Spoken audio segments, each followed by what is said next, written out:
පෘථුවියේ වහල මත ධාවනය වන දුම්රිය. මුලින්ම ඉල්ලා සිටිනවා ගජබිතුරා YouTube channel දැන්ම subscribe කරන්න කියලා. ටිබෙට් සානුව හරහා දිව යමින් මුහුදු මට්ටමේ සිට මීටර 5702ක් දක්වා ඉහළට නැගෙන ලෝකයේ උසම දුම්රිය මාර්ගය වූ චින්හල් ටිබෙට් දුම්රිය මාර්ගය සැබවින්ම ඉංජිනේරු විද්‍යාවේ ප්‍රතිහාරයක් ලෙස සැලකේ. මධ්‍යම චීනයේ ශිනින් නගරයේ සිට ටිබෙටයේ ලාසා නගරය දක්වා කිලෝමීටර 2000කට ආසන්න දුරක් චින්හල් ටිබෙට් දුම්රිය මාර්ගය දිව යයි. එක් අවස්ථාවකදී මුහුදු මට්ටමේ සිට මීටර 5702ක් ඉහළින් එම දුම්රිය ධාවනය වීම හේතුවෙන් පෘථුවියේ වහල මත ධාවනය වන බව පවසයි. කහපැහැති තනකොළ මැදින් පෘථුවියේ උසම කඳු පන්තිය අතරින් දිව යන චින්හල් ටිබෙට් දුම්රිය මාර්ගයට ඇතැම් අවස්ථාවන්හි මිනිස් වාසස්ථානයක් හමු නොවන තරම්ය. හිමාල කඳු පන්තිය අතරින් ධාවනය වෙද්දී දුම්රිය කාර්මික දෝෂයකට ලක්ව නතරවහොත් දැඩි සුළං හමන උස්බිමේ දිවි රැකගත හැක්කේ මගීන් ටික දෙනෙකුට පමණි.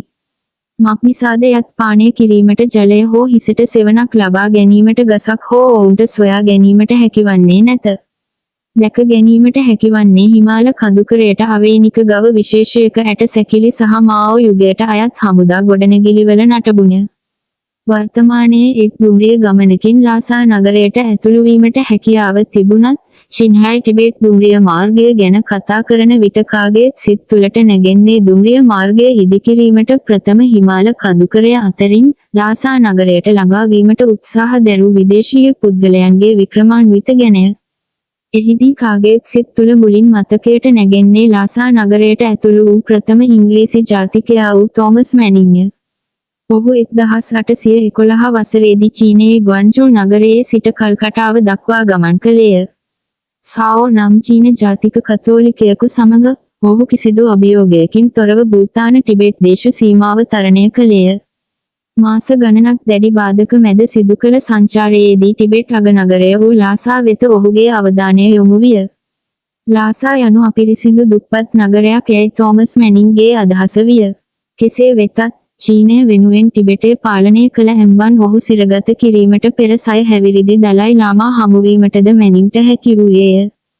දම්වැල් දමා දේශ සීමාවට රැගෙන ගොස් පිටුවහල් කරන ලෙස චාචින් අධිරාජ්‍යය නියෝග කරන තෙක් ඔහු සිරගතව සිටියේය. මැනින් ගමන් කළ මාර්ගයේ ගමන් කිරීමට උත්සාහගත් බොහෝ දෙනෙක් ජීවිතයෙන්ද වන්දි ගෙව්වේය. ලෝකයෙන් සැඟවී සිටි ලාසා නගරයට ලෝකයේ අවධානය යොමු කිරීමට අවසානයේ බ්‍රිතාන්‍ය අධිරාජ්‍යයට හැකිවිය. බ්‍රිතාන්‍ය සහ ටිබෙටය අතර වෙළෙඳ ගැටලුවල අවසානය දකින ලෙස බ්‍රිතාන්‍ය අධිරාජ්‍ය නියෝග කිරීමත් සමග බ්‍රිතාන්‍ය අධිරාජ්‍ය යටතේ ක්‍රියාත්මක වූ හමුදා බලනියක් වූ ටිබෙට් දේශ සීමා කොමිසම හමුදා බලය යොදා ගනිමින් ටිබෙටේ යටත් කර ගැනීමට සමත් විය. විනාඩියට පතොරම් 100 ගණනක් පිටවෙන තුවක්කුවලට එරෙහිව ටිබෙටයට කළ හැකි කිසිවක් නොවිය.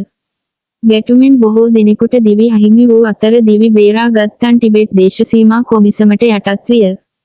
බ්‍රිතාන්‍ය ටිබෙටේ යටත් කර ගැනීමට සමත් වීමත් සමග දලයි ලාමා මොන්ගෝලියාවට පැන ගිය අතර 1904 දී බ්‍රිතාන්‍ය අධිරාජයා ටිබෙටේ සමග නව ගිවිසුමකට අත්සන් තැබුවේය. චීනය සහ චීනයේ ඥාති සොහොයුරා වූ ටිබෙටේ සම්බන්ධ කරන පෙකණිවැල ලෙස හැඳින්වෙන චින්හල් ටිබෙට් දුම්රිය මාර්ගයේ පළමු අදියර 1984 වසරේදී ආරම්භ විය. ලොව උසම දුම්රිය මාර්ගය වන්නේද චින්හල් ටිබෙට් දුම්රිය මාර්ගයයි. සංචාරක ලේඛකයෙකු වූ පෝල් තැරොක්ස් 1980 දශකයේ මැද භාගයේදී චින්හල් ටිබෙට් දුම්රිය මාර්ගයේ ගමන් කර ඇත. නමුත් ඒ වන විට දුම්රිය මාර්ගයේ දෙවන අදියර අවසන් වී නොතිබින. තාප බලයෙන් බලගැනුණු දුම්රියකට පෝල් තැරොක්ස් ගොඩ වී ඇති අතර එම දුම්රියට ගමනාන්තයට ළඟාවීම සඳහා පැය 30ක කාලයක් ගත වී ඇත. නමුත් 2018 වසර වන විට සම්පූර්ණ ගමන අවසන් කිරීම සඳහා ගතවන්නේ පැය 7ක කාලයකි. පෝල් තැරොක්ස් සිය දුම්රිය ගමන පිළිබඳ ඔහුගේ සංචාරක සටහනේ සඳහන් කර තිබුණේ ඉතාමත් කටුක අත්දැකීමක් ලෙසය. දුම්රියෙන් ගමන් කරන විට යකඩ කුකුලකු මත නැගී ගමන් කරන ආකාරයක් Tamanට දැනුණු බව ඔහු සිය සංචාරක සටහනේ දක්වා ඇත. එසේම මගීන් පොරබැදීම් සහ ගමන ආරම්භ කර පැයක් යන්නටත් මත්තෙන් එන්ජිමට අවශ්‍ය ජලය අවසන් වීම සිය අත්දැකීම තවත් කටුක කළ බව ඔහු සිය සංචාරක සටහනේ දක්වා ඇත. ඔහු දුම්රියෙන් පැමිණ ලාසා නගරයට පිටත් වීමට ප්‍රථම ගොල්මුඩ් නැමැති ගරා වැටීමට ආසන්න ගොඩනැගිලිවලින් යුත් නගරයක රාත්‍රියක් ගත කර පසු දින දහවල් කාලයේදී ලාසා නගරය වෙත පිටව ගිය බව පෝල් තැරොක්ස්ගේ සංචාරක සටහනේ අවසන් පරිච්ඡේදයේ දැක්වේ. තවදුරටත් ගොල්මුඩ් නගරය පිළිබඳ පෝල් තැරොක්ස්ගේ හඳුන්වා දීම සත්‍ය නොවේ. නව ගොල්මුඩ් නගරය ඉතාමත් නවීන නගරයකි. චින්හැල් ටිබෙට් දුම්රිය මාර්ගයේ ගොල්මුඩ් නගරයේ සිට ලාසා නගරය දක්වා වූ දෙවන අදියර 2006 වසරේදී විවෘත විය. ජනාධිපති හුචින්තාවෝ 2006 වසරේදී ගොල්මුඩ් දුම්රිය ස්ථානය විවෘත කරමින් ප්‍රකාශ කර ඇත්තේ ගොල්මුඩ් සිට ලාසා වෙත දිවෙන මෙම දුම්රිය මාර්ගයේ දෙවැනි කොටස දුම්රිය මාර්ග පිළිබඳ ලෝක ඉතිහාසයේ ප්‍රතිහාරයක් බවත් චීනයේ ජයග්‍රහණයක් බවත්ය. කිසිවෙකුත් සාර්ථකව ඉදිකර අවසන් වෙතැයි නොසිතන චින්හැල් ටිබෙට් දුම්රිය මාර්ගයේ දෙවැනි කොටස වූ කිලෝමීටර 1200ක දුර සාර්ථකව අවසන් කිරීම සැබවින්ම ප්‍රතිහාරයකි. මෙවැනි දුම්රිය මාර්ගයක් ඉදිකිරීමට යෝජනා කළහොත් තාර්කික මනසක් ඇති ඕනෑම පුද්ගලයෙකු එය මෝඩ අදහසක් යැයි පවසමින් අමතක කරනු ඇති බව නිසැකය. ටිබෙට් සානුව තුළ ශීත දේශගුණය කෙතරම් දැඩිදැයි කිවතොත් ටිබෙටයට තුන්වෙනි ද්‍රවය යැයි අන්වර්ථ නාමයක් ලැබී ඇත.